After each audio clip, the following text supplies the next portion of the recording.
Hi, Susan. So you wanted to know how we basically warm up for practice or how we start our practice. And I think practicing for me starts really the moment I get up in the morning, in the sense that I make plans what I want to do because it's something I'm looking forward to and that's interesting to me. Also, I might review. I mean, I have to get some work done at first, but there will be pauses, and I can also like listen to stuff while I do some housework or whatever.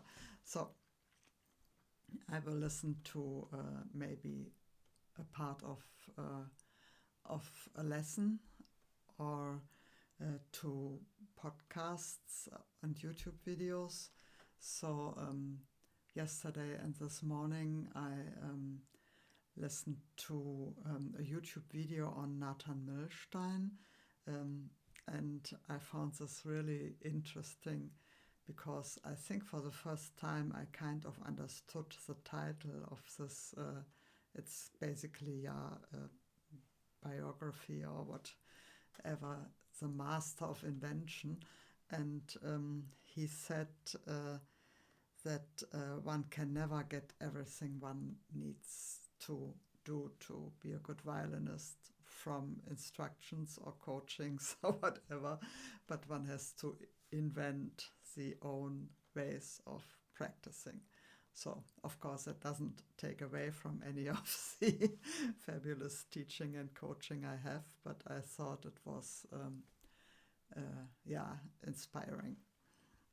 Anyway, then the other thing, there were actually two very exciting and like inspiring inputs I had today. Also, there is a new podcast uh, installment, or how I call that, in The Bulletproof Musician by Adina. Oh, I'm going to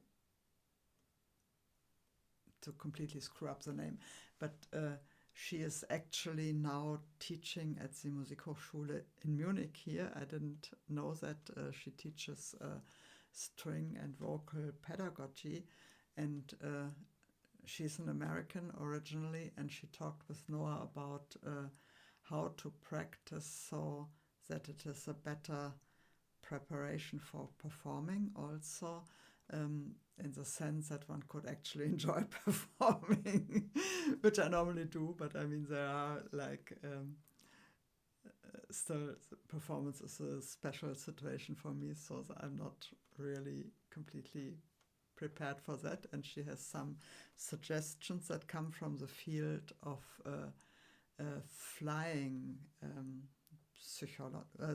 psychology.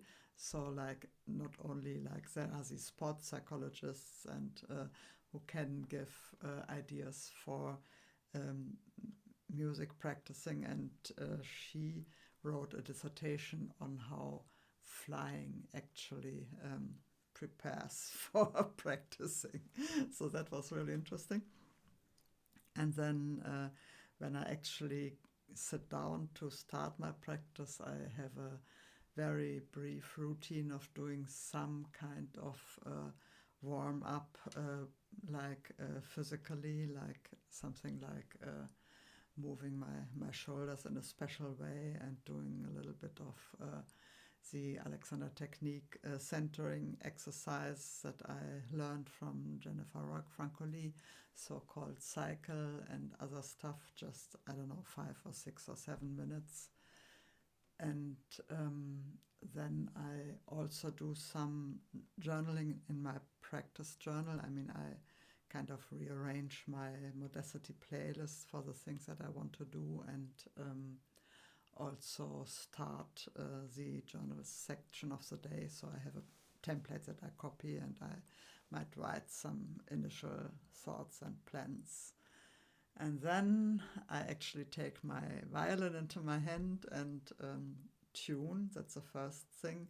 And I don't want to do that on video now because it can be very time consuming when when the strings have slipped, which happened a few days ago.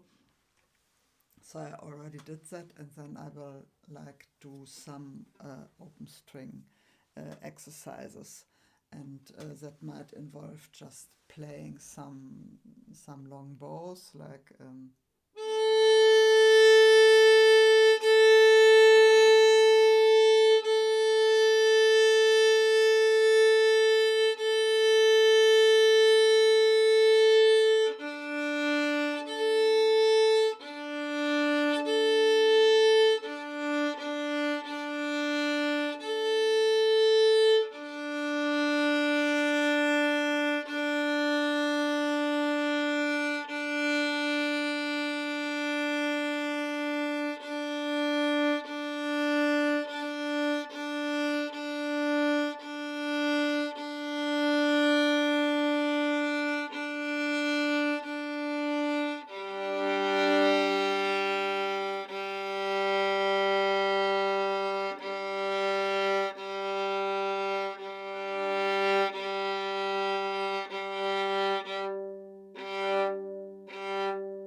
something like that.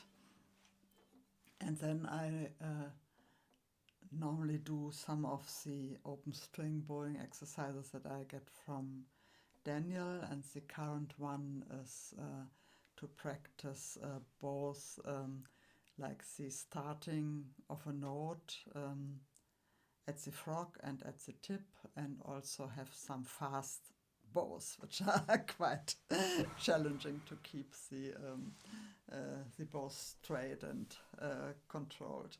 So his thing is to do all this with a very, very loose bow hold, and so that would be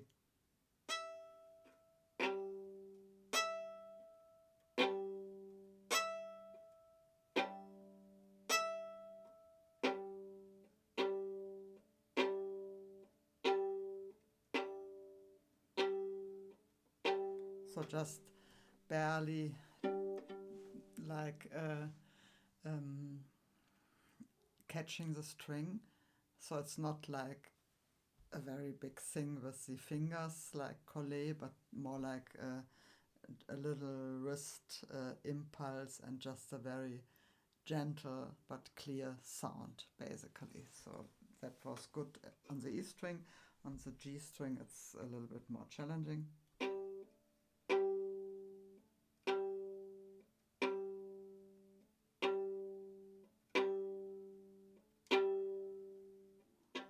Yeah, and initially one can practice this from the string, but there's also the idea of doing that off the string. Yeah, so then like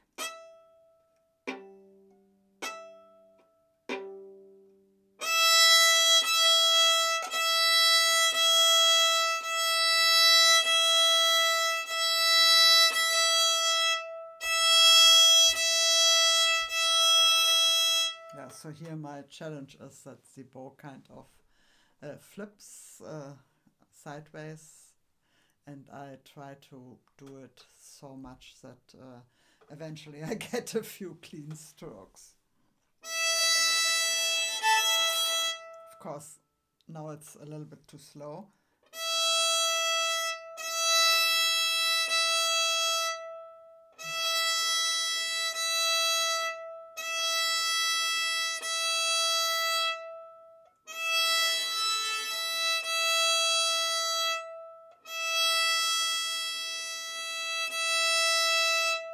Okay, so I do that with some kind of image in mind of having gravity help, like so that it is actually the bow is set in motion, and then it doesn't have to be like corrected anymore, and also I don't have anything in my hand that makes it sway.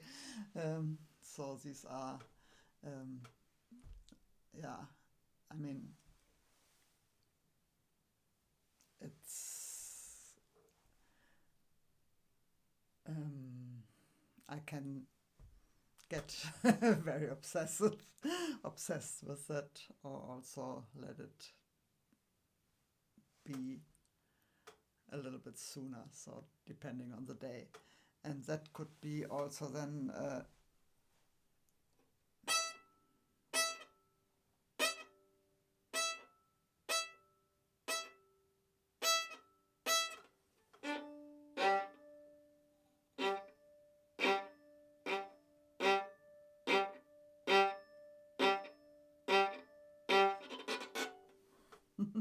of course there should not be so much noise when